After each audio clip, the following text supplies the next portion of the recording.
Procrastination is the lion growing in you. I'm going to tell you what I mean in a moment. But essentially, you're becoming a man and you're moving into a new phase in your life where you're beginning to say, no, I won't. But you keep, it's sort of passive aggressive because you can't say that to your teacher. Fuck you, I ain't doing this classwork. Fuck you, I ain't taking the test. No, I'm not going to class. You can't do that, right? Because you're still a camel. I'll tell you what I mean in a moment. And ultimately, this is a journey to becoming the strongest version of yourself, or a form of potent wisdom that is encapsulated in another metaphor, which is the child. So what am I talking about? What is Elliott talking about? If you've ever read Thus Spoke Zarathustra, this is Nietzsche. You know, of course, like I can't pronounce half the shit that he writes, but this is a metaphor that's used in this book by Friedrich Nietzsche, where he describes the evolution, the spiritual evolution of the man, where he goes from the beginning stages of his life, he's physically and spiritually, emotionally immature, and he calls this your camel stage. Zarathustra. Right? I think I said it right. This is the camel stage of your evolution. What is the camel? The camel is a beast of burden. You basically are at a stage in your life from birth, you know, where you start walking and talking and they start teaching you shit. They start laying burdens on your shoulders, right? Society, your parents, teachers, religion, they start putting things on your shoulders. You're a beast of burden until about the age of, you know, about 17, like kind of like, you know, where you're at right now. Where you bow down. What does the camel do? It's such a great metaphor. Beautiful, beautiful passage in the book. He bows down, and the world is loading his back with burdens. You're a beast of fucking burden. You're supposed to go to school. You're supposed to pass your tests. You're supposed to do your homework. You're supposed to clean your bedroom. You're supposed to, right? All the things you're supposed to do. All the conditioning laid upon you. All the beliefs that you've been given. They're not yours. A lot of us think we have our own beliefs. I've got my own beliefs. No, you don't. No, you have not developed your own beliefs, your own ideas, your own conditioning. You have not become a lion just yet until that camel, at about that age where you start exploring and questioning just a little bit. If you're a mature individual, if you don't question, that means there's no inclination towards maturity in you.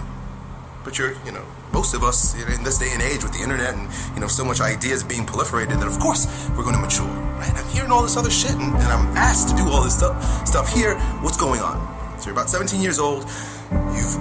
All that has been laid on your shoulders, right? The beast of burden now travels out into the desert.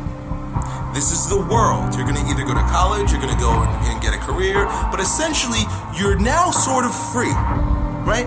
We've extended college. I mean, we could extend college until you're fucking 30, 40 years old. It depends on when you want to grow up. But essentially, you're now going out into the world. So that camel stands up, beautiful metaphor, and wanders out into the desert with this giant load on its back. And he meets a dragon. And the dragon's name is Thou Shalt. Thou Shalt is this dragon.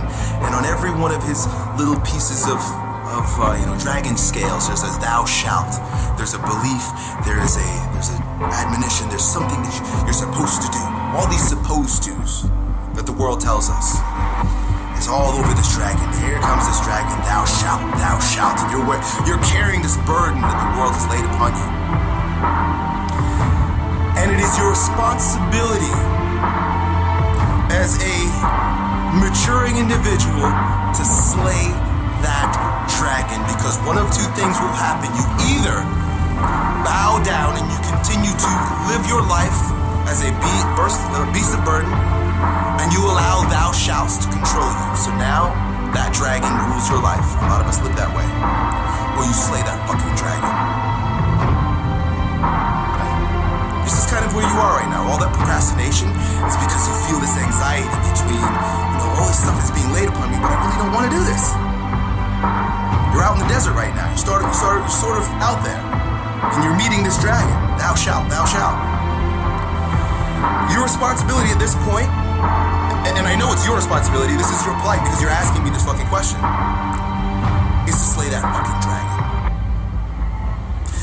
And by slaying that dragon, you become a lion.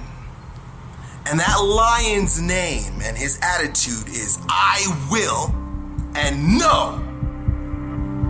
So the no goes towards all the things that the world has told you you're supposed to do. Thou shalt. You destroy the dragon with your no. No. No.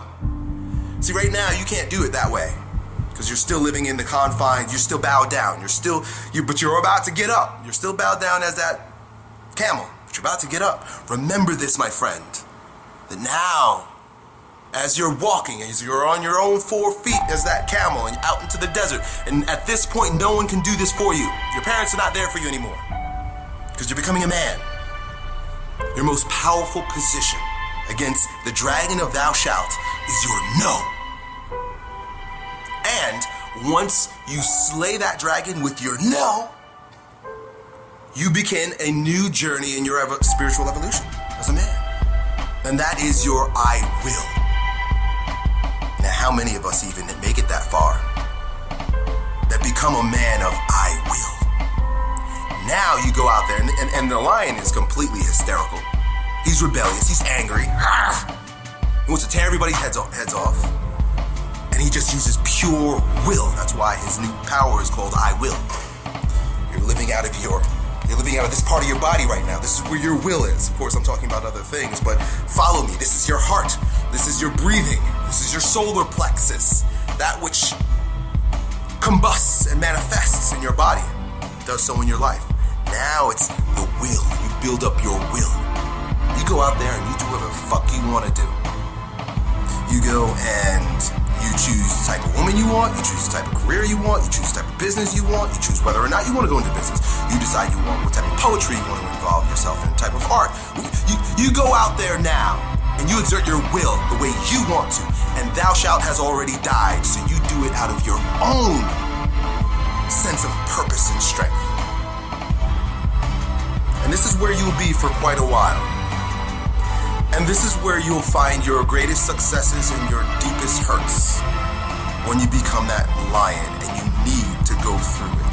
You need to go through those very difficult and treacherous times, challenge, discomfort, hunger as a lion, because a lion doesn't bow down to nobody. Right? He'll starve before he bows to the other animals. He ain't bowing, motherfucker. He killed that dragon for a reason. Kill me or I'll starve. That's the attitude of the lion. This has been my attitude and the attitude that I've been sharing with you guys through these videos for the past several years. It's the attitude of the lion, the I will. The no that you use to slay that fucking dragon, and the I will that you'll carry with you to succeed in that next evolution of your life.